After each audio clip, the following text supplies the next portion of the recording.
माता चंद्रघंटा देवी आपल्या कपाळावरच्या अर्धचंद्रासह भक्तांना सदैव रक्षण करते। नवरात्रीच्या तिसऱ्या दिवशी माता चंद्रघंटेची पूजा आराधना केल्याने भय नाहीसे होते आणि जीवनात सुख शांती नांदते। तर नमस्कार मित्रांनो, स्वागत आहे आपल्या हरिप्रिया यूट्यूब चॅनलवर।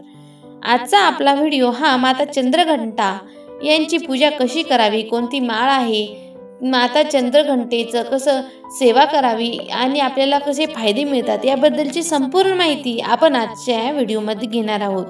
आपण जाणून घेऊया या दिवशीची खास पूजा पद्धत, तिचं महत्त्व, माता चंद्रघंटेच्या आशीर्वादाने आपल्या जीवनात कसा प्रकाश येतो त्याबद्दलची माहिती। त्यासाठी व्हिडिओ स्किप न करता शेवटपर्यंत नक्की बघा।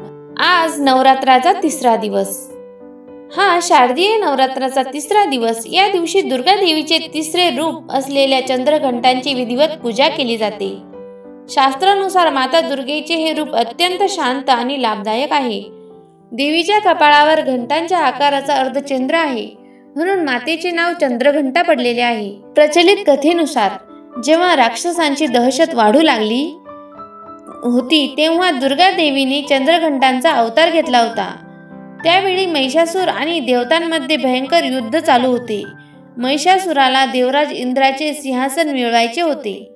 स्वर्गीय जगावर राज्य करण्याची इच्छा पूर्ण करण्यासाठी तो हे युद्ध करत होता। देवी चंद्रघंटांचं वाहन सिंह आहे।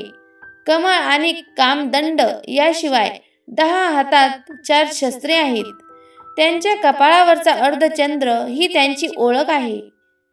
त्यांच्या गळ्यात पांढऱ्या फुलांची माळ आहे आणि वर रत्नजडित मुकुट आहे। चंद्रघंटा माता युद्धाच्या मुद्रेत बसलेल्या आहेत। या चंद्रघंटा मातेची पूजा केल्याने मनाला शांती मिळते असे म्हणतात। देवी दुर्गेच्या तिसऱ्या रूपाची उपासना केल्याने व्यक्तीला परमशक्तीचा अनुभव येतो की चंद्रघंटा मातेच्या पूजेमध्ये दूध वापरणे अत्यंत फायदेशीर आहे। आज चंद्रघंटा मातेची पूजा अशी करावी। प्रथम स्नान करून मातेचे ध्यान करावे, दुर्गेला फुले, अक्षत आणि पूजा साहित्य अर्पण करावे आणि देवीचे आरती करावी। आरतीच्या वेळी शंख आणि घंटा वाजवावी असे मानले जाते की असे केल्याने घरातील नकारात्मकता दूर होते। केशराची खीर आणि दुधापासून बनवलेली मिठाई चंद्रघंटा मातेला अर्पण करावी। याशिवाय देवीला पंचामृत, साखर आणि साखरेचे नैवेद्य अर्पण केला जातो। माता चंद्रघंटेचा बीज मंत्र ऐं श्रीं शक्तये नमः। मंत्र ओम ऐं ह्रीं क्लीं चंद्रघंटाये नमः। फलश्रुती शुक्र ग्रहाच्या दोषातून मुक्तता, ऐश्वर्य प्राप्त होत असते। तिसरी माळ ही कमळाची घालावी। नैवेद्य दुधापासून तयार केलेल्या पदार्थांचा द्यावा। यामुळे दुःख मुक्ती आणि परमानंद प्राप्ती होते। फूल निळे अर्पण करावे। गोकर्ण किंवा कृष्ण कमळ यांचा रंगाचे अर्पण करावे। आजचा रंग निळा। धन्यवाद।